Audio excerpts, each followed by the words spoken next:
of his passes to wide receivers. According to Next Gen Stats, his wide receivers averaged a season-low 2.4 yards of target separation, and Brady was struggling to fit the ball into those tight windows, 1 of 7 when they were real tight. He was 0 for 4 on tight window throws to his wide receivers, and then Brady went 1 for 8 when passing 10 or more yards downfield. He entered the week completing 64% of those passes, third best in the NFL. What did it all add up to? New England averaged just 3.6 yards per play in the game, the lowest mark by any team in a win this season, and the fewest since they averaged in a game since 2010. So here's the question. Look, they still go on the road. They still wind up winning a game in the division in a tough place to play against a good defense. So no sky is falling. But did the Bills sort of put together something that will be instructive for other teams going up against the Patriots? No. And the reason, and it's based off history, G, and every year is a new year, so it may be the issue. If everybody remembers, Gronk has literally dominated this particular series with the Bills. And I thought, me and Dan talked about it last Wednesday when this matchup was coming up, that would be a glaring thing if the Patriots weren't able to dominate offensively, because the Bills have been pretty good on defense for a few years now, if anybody's been paying attention. The Bills are only giving up to their opponent 23 yards average per drive. That is insane. So they dealt with some issues, and New England is not the same football team. But all of these indictments on Tom Brady and he falling off a cliff and all of that, no, he played a really good defense. This is the freaking NFL, man. Like, it's hard to win games on Sunday. I think we get enamored because we were seeing some of these scores and these blowouts.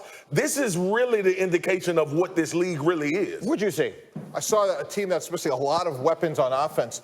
No James Devlin. He's on injured reserve. Obviously, Antonio Brown's gone. Gronkowski's gone. Julian Edelman is hurt. Rex Burkhead has been nicked up. You look at this graphic here. They are really beat up on that side of the ball. And, oh, by the way, their first-round pick is also on injured reserve. So Greeny, Swagoo, they went up there, and to win a game despite all that injuries, I think it actually says a lot about them, and hopefully they'll get some of these guys back. And they also traded Demaryius Thomas in the preseason, another guy that they were counting on. To the Jets. They traded him within the division. You know, you look at this and you say, is this a team that's defense is good enough to carry them? And they still have Tom Brady on that side. And if they do get all these guys healthy, will this New England offense look for most of the year the way we're accustomed to seeing it look? Yes, they will look for most of the year, because we've seen Josh McDaniels and Tom Brady have the ability. What have we talked about the New England Patriots forever? The ability to evaluate themselves and change from one week to the next. If you think in your right mind that the New England Patriots are going to play another game offensively like they played against the Bills, you're out of it, because nothing in their past tells you that they are. I agree. And Orlovsky, I'll make the point for him. He was here yesterday, and he made the point that at some point in that game,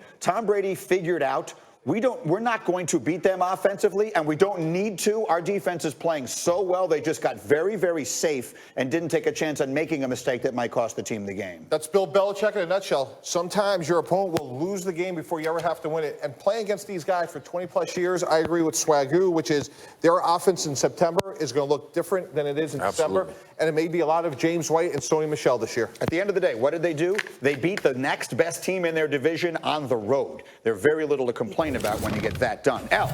Yeah, you could essentially say the Ravens came out in the same way that the Patriots did on offense, swinging, right? They put up a franchise record 59 points against the Dolphins. Lamar Jackson tied the franchise record with 5 passing touchdowns. Now, B. Moore couldn't exactly maintain the scoring pace, but Jackson had another big game in week 2, his 120 rushing yards, the most by a player in a game in which he had 250 passing yards in NFL history.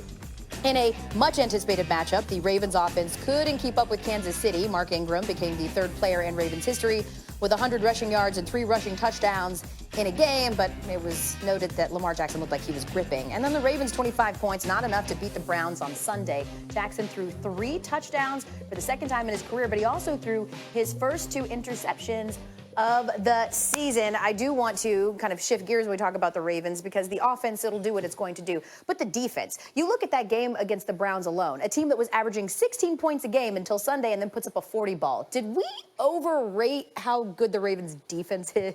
I would say this, again, sometimes we lose sight of how impactful running the football is or getting the football run on you is. And listen, when you're a defense and a team is running the football against you, you have 2 options. You either answer that with numbers, meaning you support against the run with numbers, which exposes you on your back end, or you support with pressure, and that forces communication. What I saw on tape with the Ravens is there's a massive lack of communication when teams are changing things on them, whether it's a motion or a shift. And the Hall of Famer, there's no question about it, but Earl Thomas right now is there. His freestyling is hurting that defense. His want to disguise so much is hurting that defense. And I don't believe that everybody's used to that play from their safeties. Yeah, it's difficult to say, but look, just foundationally and in a nutshell, you almost give up 200 yards rushing, you're probably going to lose every game you play. Yeah. I mean, that's really what it boils down to. When we go into a game as a defense, the game plan is to limit plays 20 yards or more, right? Explosive plays.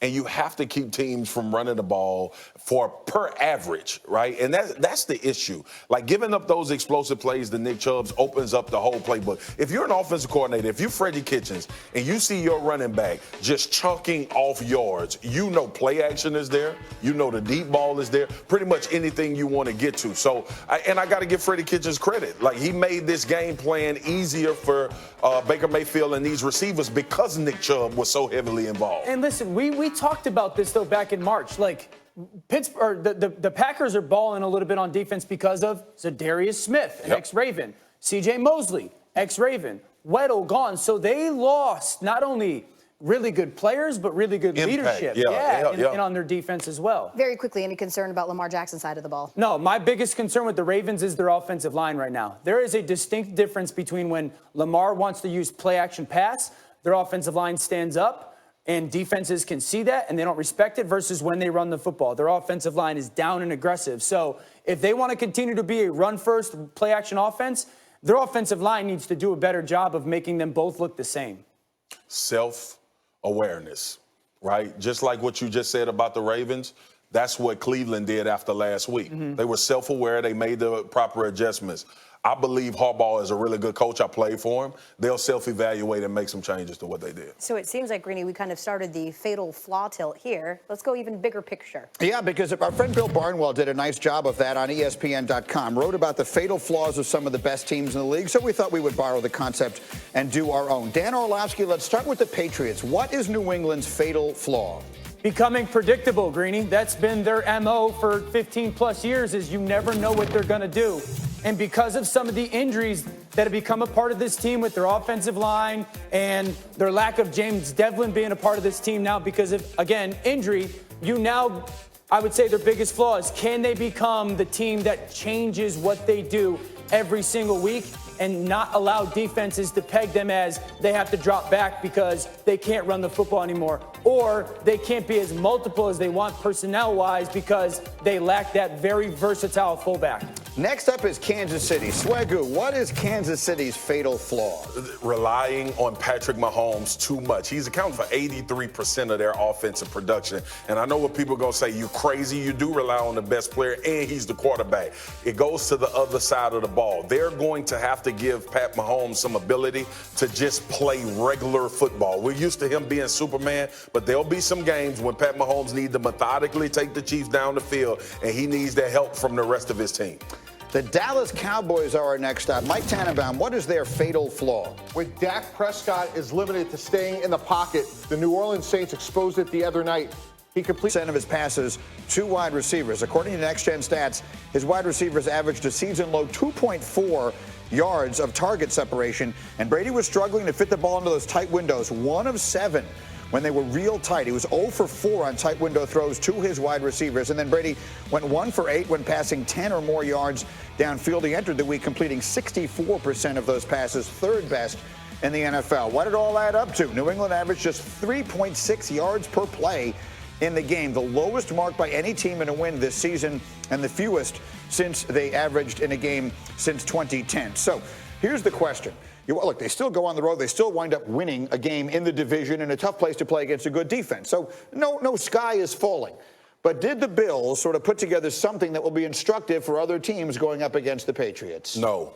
And the reason, and it's based off history, G, and every year is a new year, so it may be the issue.